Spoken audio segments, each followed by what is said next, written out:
Saya mau cerita guru tua Habib Idrus bin Salim Al-Jufri.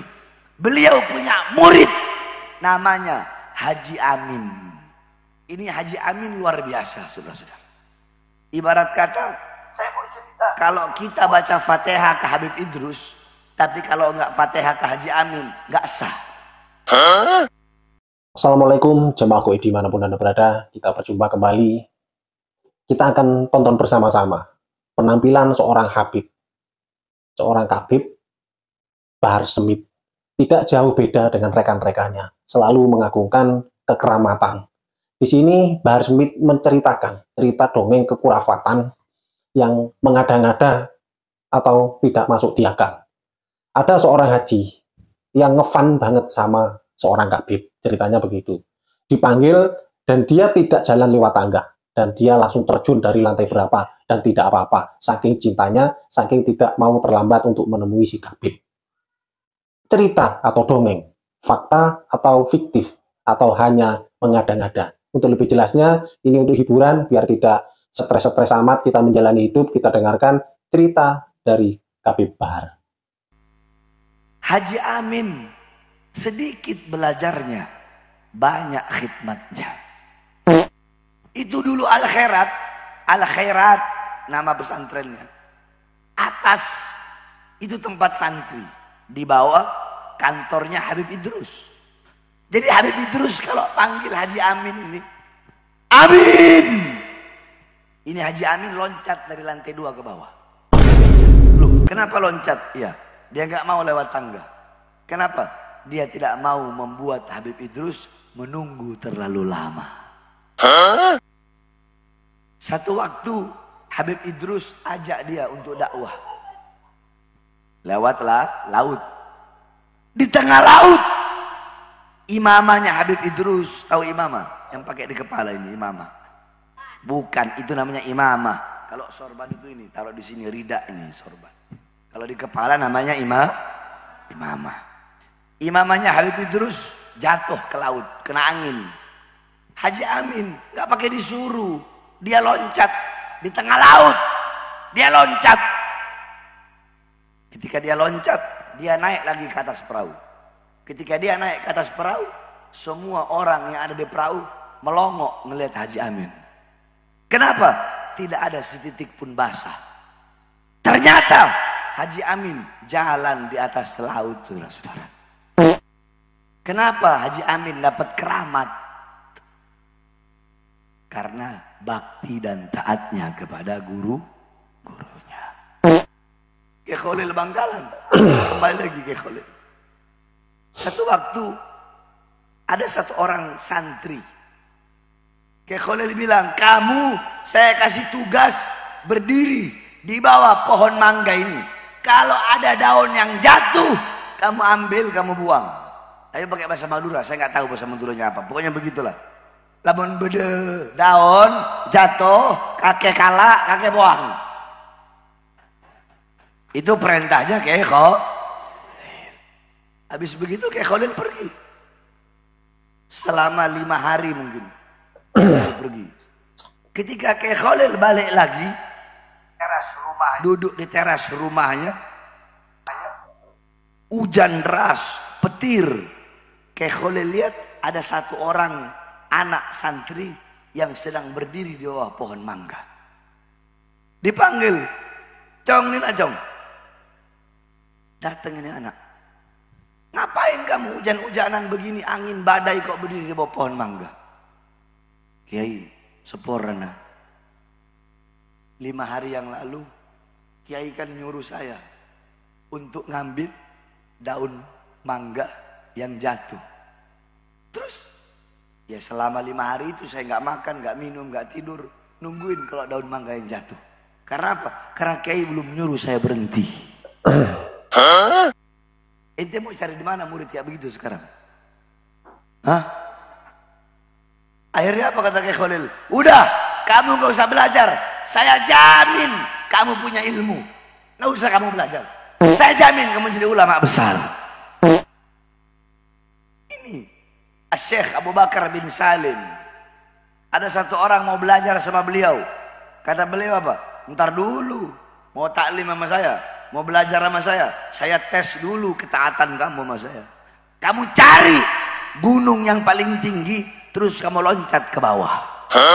Disuruh cari gunung, tebing, terus disuruh loncat. Ini kan bunuh diri namanya. Tapi karena saking taatnya, dia nggak mau tahu.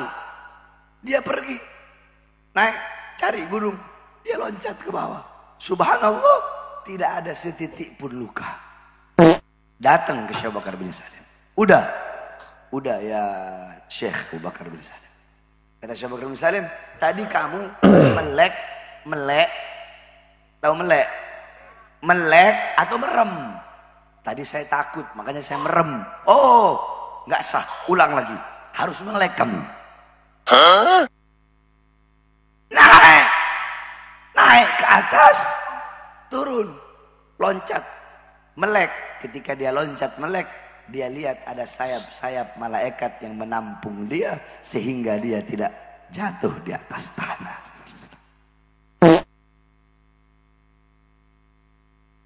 Hah? Mau cari di mana santri begitu sekarang? Ada. Saya mau cerita. Di sini ada. Yang kedua, kamu pergi ke masjid di saat orang-orang sholat ngadap kiblat, kamu sholat membelakangi kiblat. Ingin coba. Jadi ibarat kata, ini masjid, kalian ngadap sini kan, sholatnya ngadap kiblat. Nah,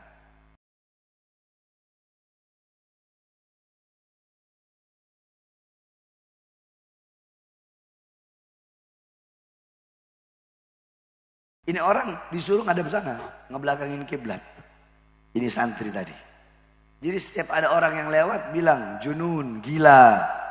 Junun, gila, ini orang gila. Orang sholat ngadep kiblat, ini malah belakangin kiblat. Tapi ketika dia sedang sholat, gemetar. Kenapa gemetar? Dia lihat ada Ka'bah di depannya dia.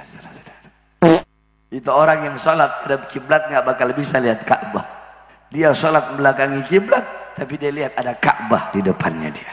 Kenapa? Saking taatnya kepada gurunya. Saya waktu itu ceramah di Podei. Tahu Podei kan? Nyebrang sana, Sumeneb. Nyebrang pulau, ada 2 kecamatan. Saya datang ke sana.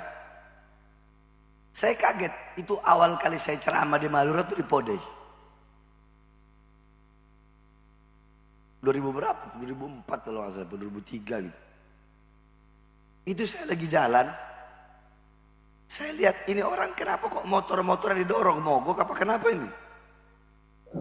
Saya kira mogok motornya, ternyata enggak. Saya tanya, Haji Munir, itu kenapa kok motornya didorong? Iya Beb, orang Madura akhlaknya begitu Beb. Kalau sama ulama, sama habaib, mereka tidak mau, tidak berani mereka naik di atas motor. Makanya mereka dorong, Beb. Luar biasa anaknya. Luar biasa adabnya. Ini saya lihat cuma di Madura ini. Kalau ada orang Madura nggak cinta ulama, oh, tes DNA. Betul. Berarti Pak. Apalagi ada orang Madura bilang, saya tanya, nggak usah saya yang jawab, kalian yang naik, kalian aja yang jawab. Andaikan ada orang Madura nggak percaya sama Habib, kira-kira orang Madura bukan? Bener.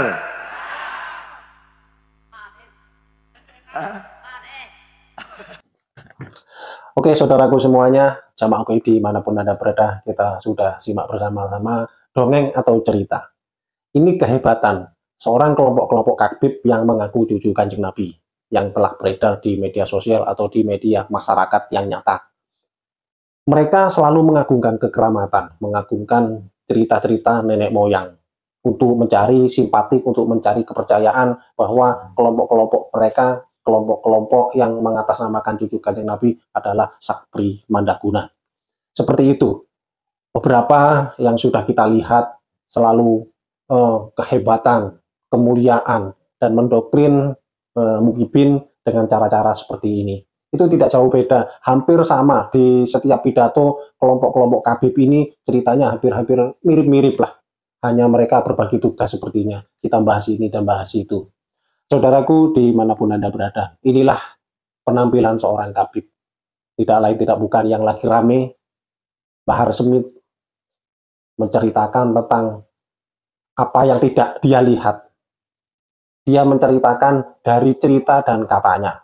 Tidak ada fakta atau saksi mata yang melihat. Mereka hanya mencari kepercayaan, mencari dukungan agar mereka selalu mendapatkan jamaah dan selalu mendapatkan pundi-pundi untuk menikmati hidup. Saudaraku, ini hanyalah sebuah cerita. Penampilan seorang Khabib ini kita bisa memetik ilmu apa yang disampaikan oleh Smith ini hanyalah dongeng semata. Kita bisa mengambil hikmah atau hiburan untuk merefresh pikiran kita biar tidak stres-stres amat untuk menjalani hidup. Ini sebagai hiburan dan menurut saya ini bukan dakwah. Ini hanya dongeng, hanya halusinasi, hanya mengada-ngada seperti itu. Menurut kita tangkap seperti itu. Menurut penelitian, menurut riset apa yang disampaikan pidato-pidato seperti ini itu hanya dongeng-dongeng semata. Kecil sekali mereka menyampaikan tentang dakwah. Mereka selalu mengakukan dakwah dari sini, masuk dari hutan, dari desa. Hanya cerita-cerita seperti ini, kehebatan-kehebatan mereka. Saudaraku semuanya, terima kasih yang sudah support video ini, yang sudah support channel ini bisa berkembang seperti ini hanya berkat dukungan saudara-saudara semuanya. Kami segenap admin hanya ingin berbagi ilmu, tidak ada unsur merendahkan, kita hanya berbagi video, hiburan, dan kita bisa mendapatkan ilmu, mungkin barangkali ada yang manfaat, mungkin, kalau ada yang manfaat, mungkin.